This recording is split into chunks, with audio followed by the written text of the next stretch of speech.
দেখুন পিঁপড়েটার উপরে আমি স্প্রেটা করলাম আর দেখুন পিঁপড়েটা কি হারে ছটফট করছে। দেখুন নিজে কিন্তু চলতেই পারছে না, চলার মতো সেই ক্ষমতাটাই আস্তে আস্তে হারিয়ে ফেলছে। নমস্কার বন্ধুরা। বন্ধুরা, দেখতে দেখতে বর্ষাকাল কিন্তু প্রায় চলে এসেছে।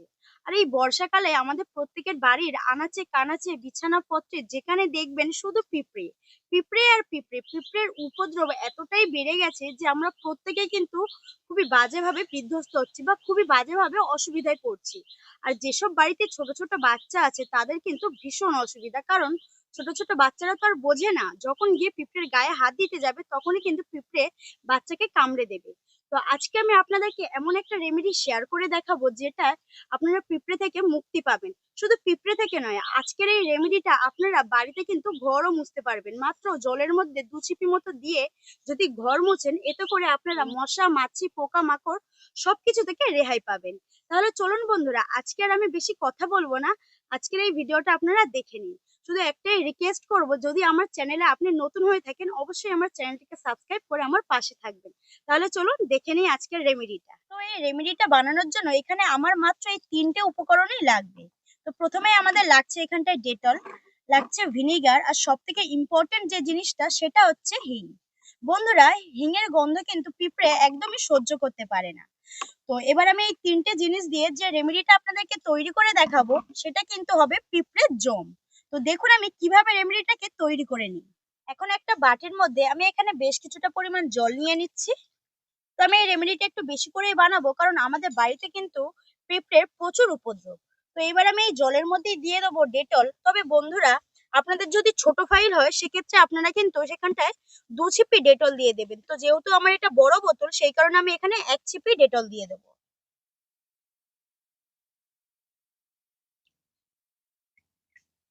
আর সাথে দিয়ে দেবো ভিনেগার। তো এখানে আমি 4 ছিপি ভিনেগার দিয়ে দেবো। 1, 2,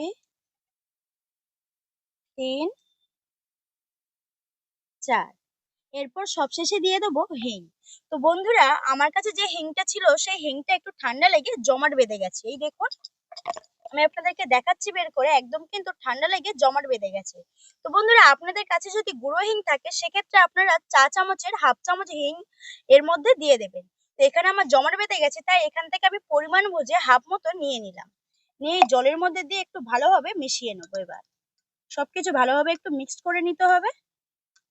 তো যেহেতু আমার এই হিংটা একটু জমাট বেঁধে আছে সেক্ষেত্রে আমি একটু হাত দিয়ে এটাকে গুলিয়ে নেব, যাতে একটু গলে যায় হিংটা। আর প্রথমেই তো আমি বলেছিলাম যে হিঙের গন্ধ পিঁপড়ে কিন্তু একদমই সহ্য করতে পারে না। তাই বন্ধুরা, আপনারা যারা যে এই সমস্যায় ভুগছেন অবশ্যই এই রেমেডিটা ট্রাই করে বাড়িতে একবার ব্যবহার করবেন, দেখবেন উপকার কিন্তু আপনারা প্রত্যেকেই পাবেন। তো আমি দেখুন আস্তে আস্তে কিন্তু গুলিয়ে নিচ্ছি আর হিংটা কিন্তু গুলিয়েও যাচ্ছে। এখন যে কাজটি আমি করব সেটা হচ্ছে এই রেমেডিটাকে একটা ছাঁকনির সাহায্যে একটা বাটির মধ্যে আমি ছেঁকে নেব। তার জন্য এখানে আমি একটা স্টিলের বাটিও নিয়ে নিয়েছি আর নিয়েছি একটা ছাঁকনি। তো এবার আমি এই ছাঁকনির মধ্যে দিয়ে খুব সুন্দরভাবে এটাকে ছেঁকে নেব। তো দেখুন বন্ধুরা, যে হিংটা আমার একদম জমাট বেঁধেছিল সেটা কিন্তু গলে গেছে, সেটা দেখে বুঝতেই পারছেন। তো এটাকে আমি ছেঁকে নিয়েছি। এবার আমি এই রেমেডিটাকে একটা স্প্রে বোতলের মধ্যে ভরে নেব। তার জন্য এরকম একটা আমি স্প্রের বোতল নিয়ে নিয়েছি। তো বন্ধুরা, আপনারা কিন্তু এই স্প্রের বোতলগুলো বাজারে কিন্তু সহজেই কিনতে পেয়ে যাবেন, অথচ আপনারা অনলাইন থেকেও কিন্তু কিনে নিতে পারবেন। তো বন্ধুরা, আমি এবার এই রেমেডিটাকে এই স্প্রে বোতলে ভরে নেব। তার জন্য একটা কাপাও নিয়ে নিয়েছি আমি।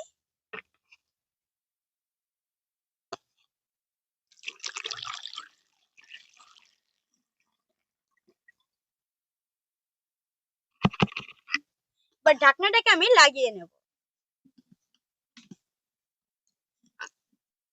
বন্ধুরা, এবার আপনারা এই স্প্রেটাকে নিয়ে আপনাদের বাড়ির যেখানে পিঁপড়ের উপদ্রব বেশি বা পিঁপড়ে যাতায়াত যে জায়গাটায় বেশি সেই জায়গাটায় আপনারা কিন্তু স্প্রে করে দিতে পারবেন।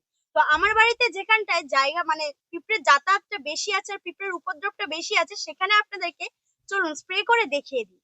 আর বন্ধুরা, আপনারা তো জানেন আমি এই জায়গাটাতে রান্না করি, আপনাদের সাথে এখানে থেকেই কিন্তু ভিডিওটা শেয়ার করি।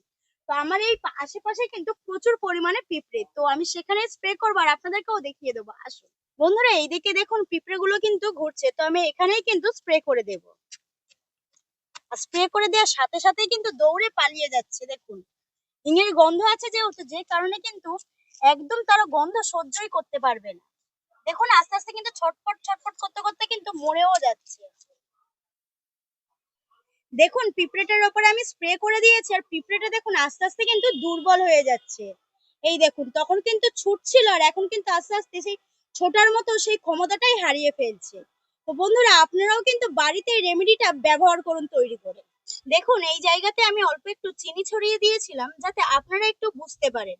আর দেখুন চিনি যে ছড়িয়ে দিয়েছি সেই জায়গায় কিন্তু পিঁপড়েগুলো একদম এসে বসে আছে, তবে এখানে কিন্তু কোনো রকম বড় পিঁপড়ে নেই। ছোট ছোট যে লাল পিঁপড়েগুলো হয় সেগুলোই কিন্তু ঘোরাঘুরি করছে। আবার কিছু পিঁপড়ে কিন্তু চিনিগুলো খাচ্ছে, এই দেখুন। তো একইভাবে কিন্তু আমি এখানেও স্প্রে করে দেব। তো দেখুন বন্ধুরা স্প্রে করার সাথে সাথেই কিন্তু পিঁপড়েগুলো পালিয়ে যাওয়ার চেষ্টা করছে, তবে পিঁপড়েগুলো কিন্তু নিস্তেজ হয়ে পড়ছে। এই দেখুন যেতেও পারছে না তাড়াতাড়ি। তাহলে বুঝতেই পারছেন এই রেমেডিটা কতটা কার্যকরী। এই দেখুন আস্তে আস্তে কিন্তু একদম নিস্তেজ হয়ে যাচ্ছে পিঁপড়েগুলো। তো বাড়িতে একবার হলেও কিন্তু এইভাবে রেমেডিটা ট্রাই করবেন তৈরি করে।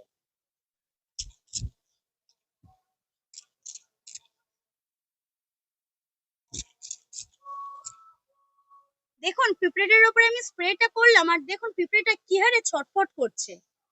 দেখুন নিজে কিন্তু চলতেই পারছে না, চলার মতো সেই ক্ষমতাটাই আস্তে আস্তে হারিয়ে ফেলছে। তাহলে বন্ধুরা আজকের এই রেমেডিটা আপনাদের কেমন লাগলো অবশ্যই কিন্তু সেটা আমাকে কমেন্টে জানাবেন। আর বন্ধুরা আমরা প্রত্যেকেই জানি অনেকেই আছে এমন যে বাজার থেকে কিন্তু অনেক রকমের কীটনাশক কিনে আনে এরকম পোকা মাকড় পিঁপড়ে মারার জন্য। তো ঘরোয়া ভাবে একবার এইভাবে রেমেডিটা আপনারা তৈরি করে ব্যবহার করুন, দেখবেন ফলাফলটা কিন্তু আপনারা হাতে নাতে পাবেন। তাহলে বন্ধুরা দেখা হচ্ছে পরবর্তী নতুন একটা ভিডিও নিয়ে, ততক্ষণ সুস্থ থাকবেন, ভালো থাকবেন আর সাবধানে থাকবেন। আর একটাই রিকোয়েস্ট করবো আমি, আবারও বলছি চ্যানেলটা যদি সাবস্ক্রাইব না করেন অবশ্যই আমার চ্যানেলটিকে সাবস্ক্রাইব করে আমার পাশে থাকবেন। তো দেখা হচ্ছে পরবর্তী নতুন ভিডিওতে। টাটা।